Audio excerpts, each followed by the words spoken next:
Have you ever wondered why you sometimes feel an overwhelming sense of dissatisfaction with yourself? It's a heavy question, isn't it? Yet it's one that many of us face in the quiet corners of our minds. It's called self-hate, a silent intruder that creeps into our lives, often unnoticed. Self-hate is more prevalent in our society than we might realize. It's that nagging voice in the back of our minds that constantly tells us we're not good enough, not smart enough, not attractive enough. It's a destructive force that, if left unchecked, can impact our daily lives in profound ways, affecting our relationships, our careers, and our overall well-being. Recognizing the signs of self-hate is crucial.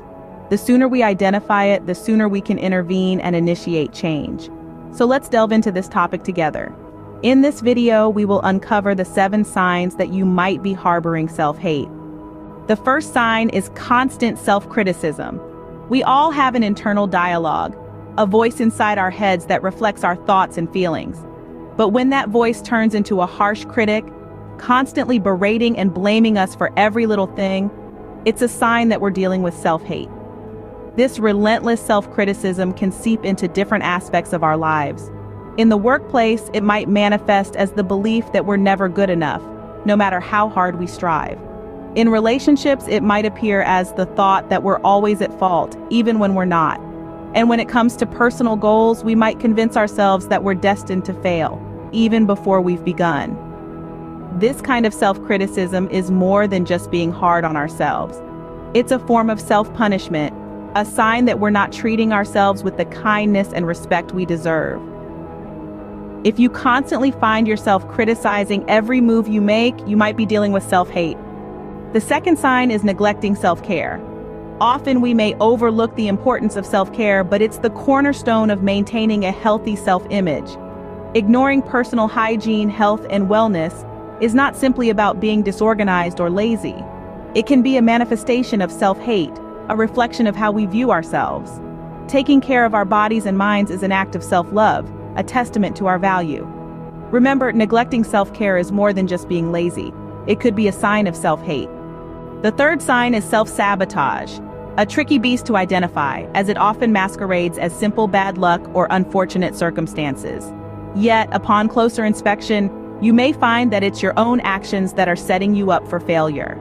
Procrastination, avoiding success, making poor life choices, these are all forms of self-sabotage, actions you take that deliberately hinder your own progress. But why would anyone sabotage their own success? Well, the reasons are complex and often deeply rooted in our psyche. Sometimes it's a fear of success, a fear of the unknown that success might bring. Other times it's a feeling of unworthiness, a belief that we don't deserve to succeed. It's a self-fulfilling prophecy. We think we're not good enough, so we act in ways that make it true. If you frequently find yourself sabotaging your own success, it's time to reassess your feelings towards yourself. Signs 4 and 5 are isolation and discomfort in relationships. When we harbor feelings of self-hate, it often drives us away from the company of others. We may become hermits, preferring our own solitude rather than the warmth of social interaction. This isolation is not about needing time to recharge or relishing in alone time, but rather a mechanism to avoid the perceived judgment or rejection from others. Simultaneously, self-hate can create a sense of discomfort in relationships, both platonic and romantic. You might find yourself constantly on edge, second-guessing your worthiness of love and companionship. You might even push people away, believing that they're better off without you. This can manifest in relationships as constant anxiety, fear of intimacy, or even sabotage of the relationship itself. Understanding these signs is a step towards healing. If you consistently feel uncomfortable in relationships or prefer isolation, it might be due to self-hate. The last 2 signs are negative self-comparison and ignoring your positive qualities. You see, when you're always measuring yourself against others and coming up short, you're not giving yourself a fair shake. It's like comparing apples to oranges, each unique in their own right. Negative self-comparison can lead to feelings of inadequacy and self-loathing, eroding your self-esteem over time.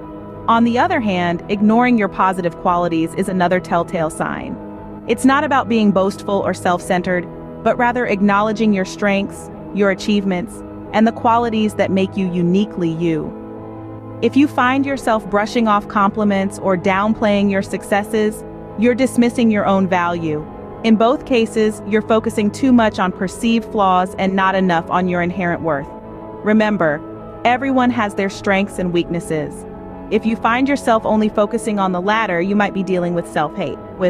Identifying these signs is the first step towards healing. It's an act of courage to acknowledge our struggles and to admit that we might need help. If you find yourself relating to these signs, we want you to know that it's perfectly okay. Self-hate is not a life sentence, but a temporary state that can be managed and overcome with the right help. It's not uncommon, and it's certainly not something to be ashamed of. Many people experience these feelings at some point in their life.